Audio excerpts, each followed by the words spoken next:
What is going on, chat, man? We are back, and today we are reacting to 15 NBA legends share their welcome to the league moments.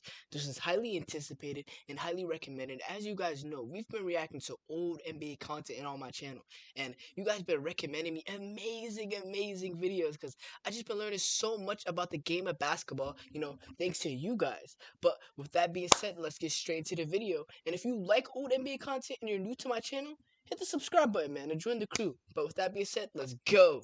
I teach, you reach, I teach. This gonna be every night. This gonna be every time you see me.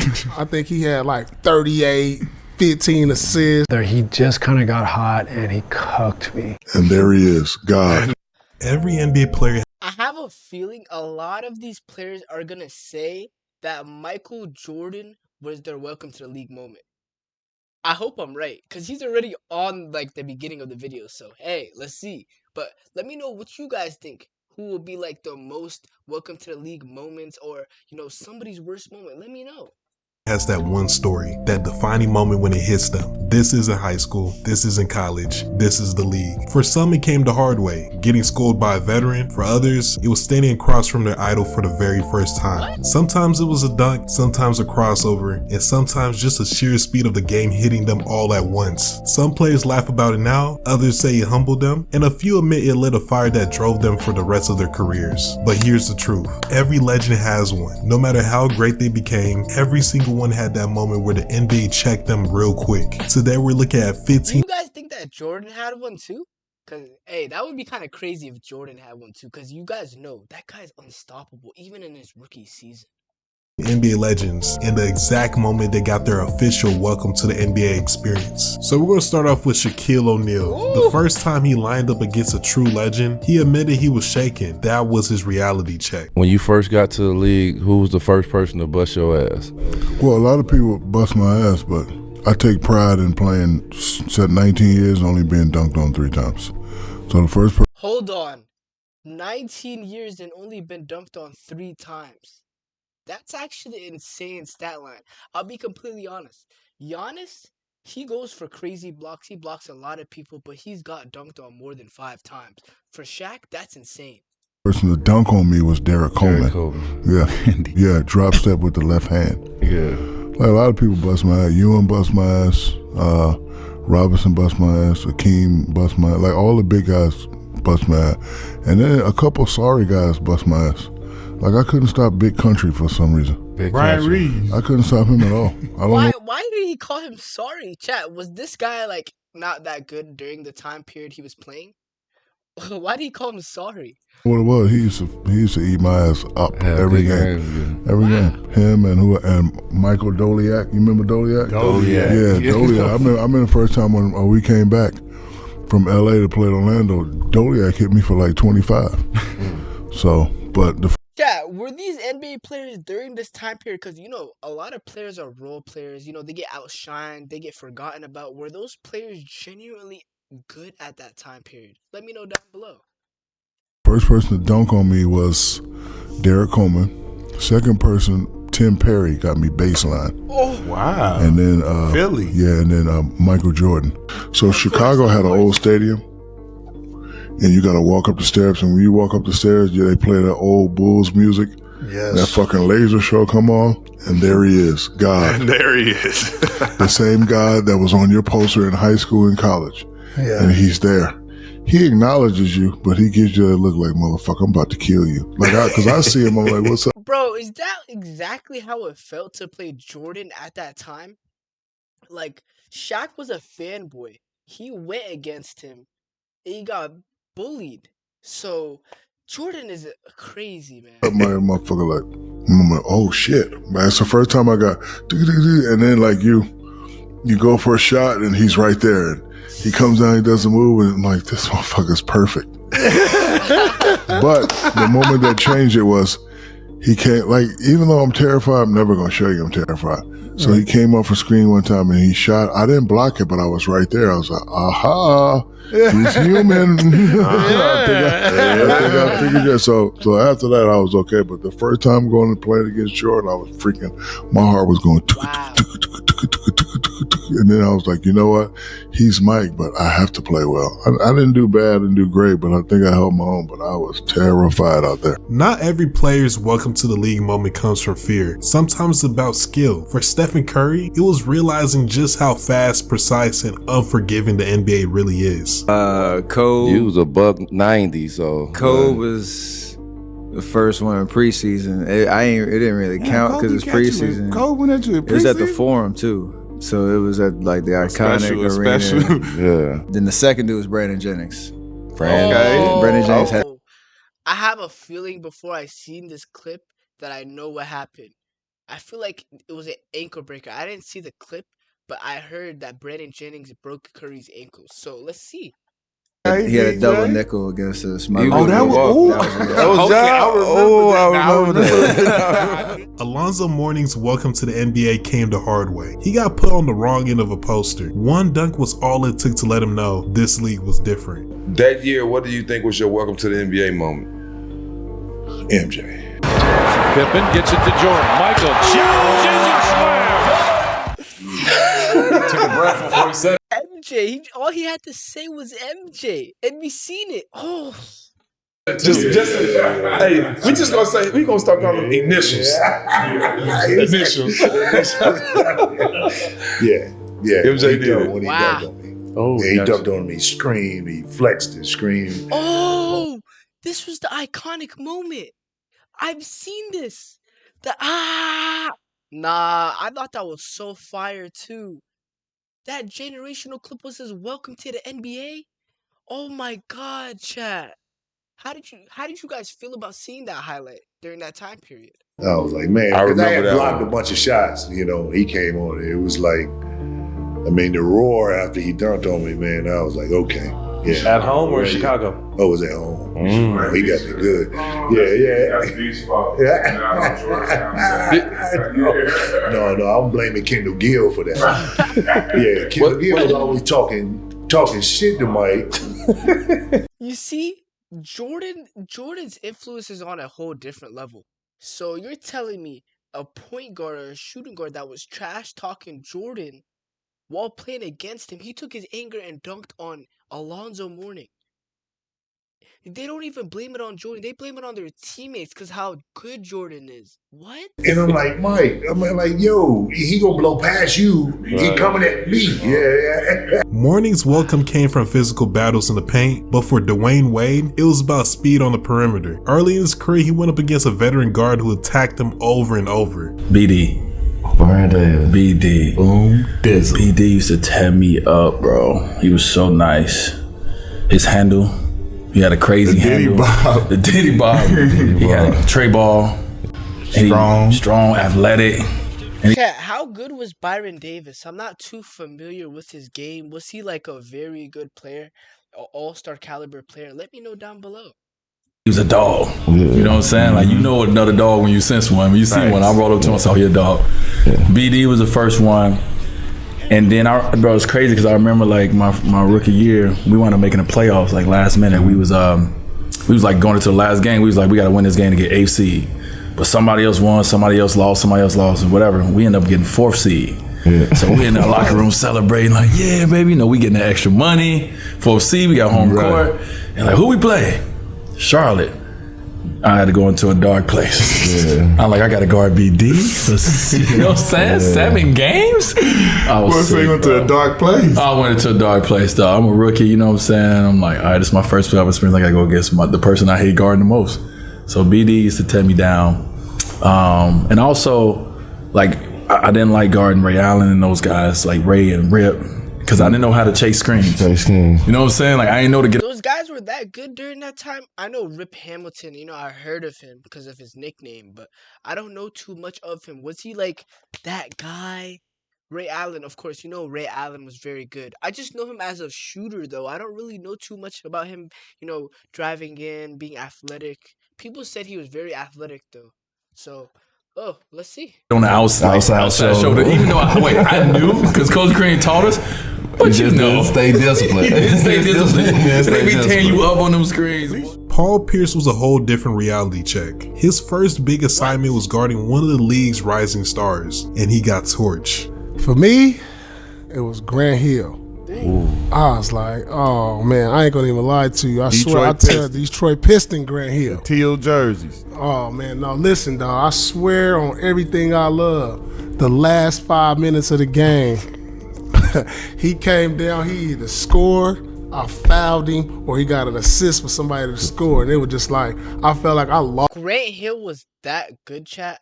I know people say he's good all the time, but I'm gonna be completely honest. I can't see it. I never watched highlights or anything, so obviously that makes sense why I can't see it. But they say pre-injury he was just like Jordan. He was going against Kobe crazy, like Allen Iverson. But I don't know. I generally can't see it. Let me know down below what y'all think though. Lost the game. I think he had like 38, 15 assists, 12 rebounds, and I'm in the locker room like. You felt defeated. I felt defeated. I almost wanted to cry. Wait, so had anybody ever hit you with a triple-double though? That was a triple-double. That's what I'm saying. That was the first person I felt. And you know the crazy thing about this, Grant Hill was the player who I idolized. Yeah. When I was in high school, I'm looking at Duke. I'm like, ooh, him, Steve Smith from Michigan State. I'm trying to pattern my game after them. And so I'm ready for this. Oh! You know, when idols become rivals. Right. You know what I'm saying? So I'm ready to D up. And I'm like, this shit, this ain't it right here. I need to get back in the lab, straight up. What was it about? Was it the speed or his Man, dribble? it was just like I knew. You know how you look at the scout report. You know he gonna come with the cross. Yeah. You know he ain't. Okay, I think I see it now. Off of that cross and that dunk, chat. What?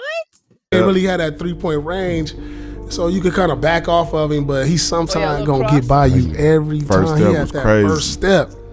And if you don't give him that body, he gonna take off on you. You know what I'm saying? That was that version of G Hill when he was. So he was like LeBron before LeBron. Yeah. Like he had the whole package. From the truth Is that true, chat? What? to pure talent, Tracy McGrady's welcome to league showed him that even the most gifted players need time to adjust. I think Allen Houston gave me the business. I mean, he really bust my ass, but Allen Houston, he was.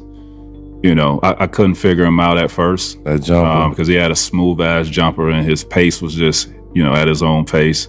So I'll say Allen Houston. I have no idea who Allen Houston was either, chat. Can you guys let me know who he was and how good he was? And, I have a feeling he was an all-star caliber player. So, let me know if he was. Kind of gave me the business, but nothing too crazy. Not no 40 or 50 piece, but it was a tough cover in the beginning. For Ray Allen, his welcome to the NBA was pure humility. As a rookie, he was matched up against a seasoned scorer who lit him up from everywhere on the floor. No matter how tight the defense, every shot Ray Allen was dunking like that? What? seemed to drop. First person that got me was Glenn Rice. Dirty Rice. Man. Dirty Rice. That man put me on the block, and it was like fresh meat that he saw. I was supposed to be guarding Del Curry, and then there was a switch off, and I'm just trying to figure out the league and how this game is played, and I was a liability all season long because I'm playing against guys that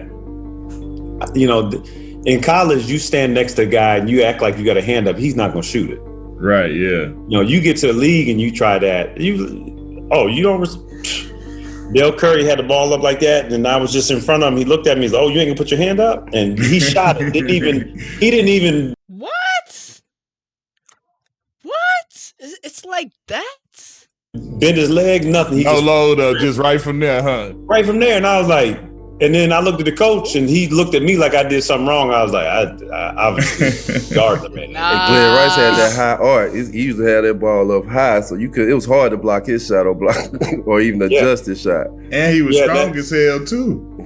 Yeah, I'm telling you, I couldn't get in front of him. I couldn't deny the ball, and he was gonna get it. He's 6'8". He's gonna get the ball where he wanted it. When I got to the league, the saying, I still say it now, good defense, better offense. And you don't realize that until you play in the NBA, because you can play perfect defense in the NBA and the guy is still going to score on you no matter what. Ray Allen's moment was about getting burned by a shooter. Patrick Ewing's came from when he threw down a dunk on a Hall of Famer only to be dominated the rest of the game. That's when he realized, why is Patrick Ewing always getting dominated? I feel like he'd be pushing buttons way too much, because I have a feeling he would push Jordan's buttons that caused Jordan to absolutely always obliterate the Knicks. Because every time I seen a Jordan highlight, it was mostly against the Knicks, and he was just going absolutely crazy on them. nothing comes easy in the NBA. My first regular season game, we played against the Sixers. You know, I've looked up to Doc, I've looked up to Moses. You know, my whole life. You know, in basketball and playing against these icons. And I remember the first shot, someone took a shot. It came off the board. I went over Moses' back and then boom, dunked it. Oh! The rest of the game, Moses just wore my butt out. Oh, that was a nice highlight though. My ass.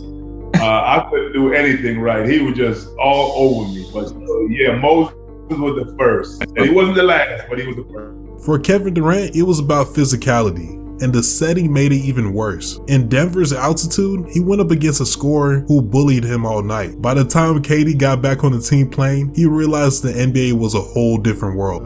Man, my first game was against Melo, you know, in AI, but I had to guard Melo, and he was Carmelo Anthony was giving the works to KD? Oh my gosh. 18, 19, he was probably 24? It's Denver. 23? Yeah. And and I never played that Denver altitude. I didn't really know too much about. And Melo just physical, he'll duck you in the paint, hit you with the shoulder, and then he'll take you out, jab, pull over top of you, so you want to be physical, but you don't. Like, he just had you thinking too much on D, and we had a back-to-back that night. I got on the plane confused. Charles Barkley's experience was a toughness test. One of the league's enforcers took a shot at him. I missed my rookie year. And they had, you saw Maurice Lucas and Daryl Dawkins going at it. So Maurice Lucas knocks the hell out of me during the game. And I'm a rookie, and I'm like, oh my God, I'm gonna get killed. Maurice is like the toughest guy in the NBA, and Maurice cold cocks me in the ribs. Is that even legal? What? He got away with that though?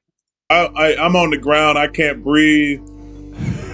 And he did it and kind of ran away in the heat of the moment. And I was like, wow. And I'm admit I'm intimidated. It hit me, it hurt. And I said, so time out. I said, Moses, Maurice Lucas just hit me really, really hard. What should I do? He says, hit him back, big fella. Hit him back, hard as you can. I said, what if he kills me? Trust me, big fella, just hit him hard as you can. I shook him up good too. I ran down to the other end, and he comes back down. He says, gives me a pat on the ass. Just want to see what you were made of, young fella. Just want to see what you were made of, big fella. Wait, welcome to the NBA. And I was like, what? Is that how it works? What? Cool. But a lot of guys will try to intimidate you. They don't really want to fight. They just want to see where you intimidated. Steve Nash's welcome to the NBA was about getting schooled. As a young guard, he was thrown against a veteran scorer who attacked him possession after possession. No matter what he tried, the shots kept falling. Like, you go around the league, you're gonna get it sometimes, right? Of course. But I remember one time we played Sacramento, and Mitch Richmond was heating up. Oh, Lord. And I remember Danny was like, Rook, go in there, just get up in him. Like, I mean, I'm not known for my defense, but when I was a young player, I guard a little more because I wasn't like burdened with offensive stuff. So they're like, you get in there and just make it difficult on him. He's gonna post you up, we'll double, but on the perimeter, get in him. So like he legit was like, I think you could throw him off his rhythm, which most people listen to this now would be like, what? But but like that at the time, that was how I got minutes in a sense. And so threw me out there. What? Steve Nash used to get minutes for doing stuff like that? Chat, is this NBA player genuinely like an all-star caliber player, or he was like a very good player in the NBA? Let me know down below. Just kind of got hot and he cooked me.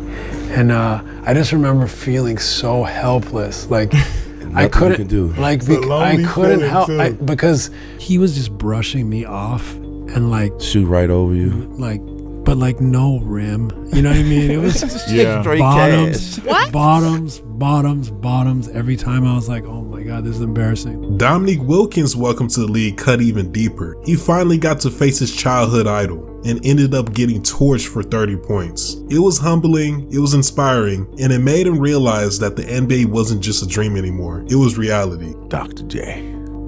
Dr. J. Yeah, I'm gonna tell you. So when I first played against Doc, man, I said, man, I grew up wanting to be like you. I'm in awe because that's the doctor, you know. Yeah. And he had like 30 something. Did people look at Dr. J just like Jordan, but during that time period? Because people don't really talk about Dr. J now, chat. So can you guys let me know down below? Against me, man, I wasn't upset. that's the doc. The doc. That's the doc. You know, I'm gonna get 30 on him. What he was doing. But I had a good game against him. But I was proud to be on the floor with the doc. But playing against after the I doc. got over the I was like, okay, now, okay. After that, every time you seen it, it was on. It was on. You know. And we had great games against one another, but I have a lot of respect for Doc. Kevin Garnett's welcome came the hard way. Fresh out of high school, he was thrown into the fire. Matched up against a relentless scorer who showed him just how brutal the league could be, going at him all night long. The first person to welcome me to the league, as I call it, to bust my ass was Big Dog. A lot of people didn't know that Big Dog played 4 and 5 in high school, but had really 2 and 3 skills. Like he should have been a 3, but he slashed. I didn't have any problems with no lid or none of that conversation when it came to trash talk and all that, so I was used to whatever. I had just seen him in INT that summer, so I watched him. You know, we get to the league and Chicago Pro-Am. My bad. Chicago Pro-Am called INT. It's like the it of the it. If you got some game, you bring your ass in there and you either gonna get booed or they gonna cheer for you. And ain't no middle ground. And there's straight killers in there. At all. Everybody with their guys, everybody in here. It's GDs, Souls, B's, Lords, it's everything in here. So there ain't no running from nothing. You understand? Okay. Yeah. So, you know, you gotta go down there. If you in the city and you live down here, you in the city, you gotta come down here. So I had just seen him, you know. We get into preseason. We got to meet in one of these little towns, like I think it was either Iowa or something like Billings, Montana, or something. You know, don't got a Midwest. team to give him some pub. And he was like, "Yeah, welcome, young fella." Man, he was just talking that shit. And you know, I had never chased a nigga off the screen. Yeah, young fella, like this every time I see you. I said, I'm with it. I'm cool. All right, cool. You got this one. Shout to Big Dog, man, because you know, without that, man, he pushed me to be better. Real talk. Chris Webber's welcome to the NBA was a hard lesson from a legend. He went head to head with one of the league's most dominant big men and got schooled. Chat, how good was Chris Webber back when he played in the NBA? Was he a very good player? Let me know down below. First game I played against Hakeem Olajuwon. And he was the I think he was the reigning MVP or just a bit something, I don't know. But he had 33 in the game. It's funny because I watched the game the other day. And he had 33, and I was just looking how cold he was, man. You know, he the first big man with a crossover. Jamal Mashburn took that. Wait, Hakeem was the first big man with a crossover, chat? Is that true? Let me know down below. That's insane. Props to Hakeem.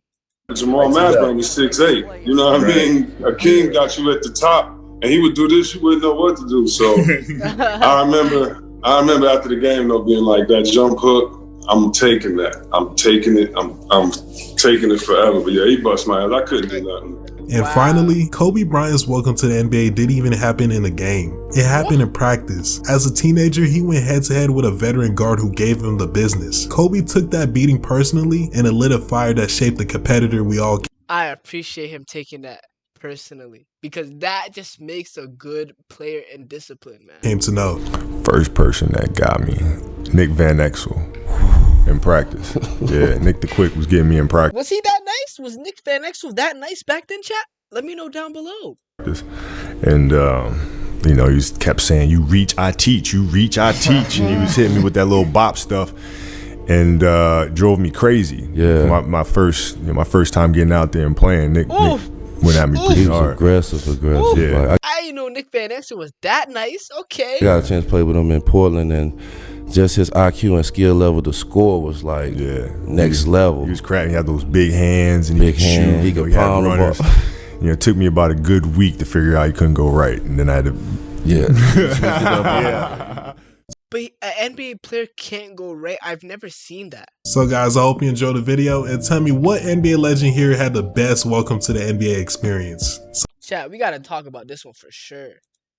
I did not know what NBA, I didn't know a couple NBA players don't go right or left. I thought that was just more of like a normal person thing. But, chat, this was actually crazy. I did not expect a lot of these players to say these certain other players destroyed them and gave them a welcome to the NBA. But, chat, unfortunately, this is the end of the video. So, I appreciate you guys for recommending me this because this was absolutely a banger. But, make sure to like, comment, subscribe, and, recommend me some more stuff to react to. But with that being said, I'll catch y'all next time. Yes, sir.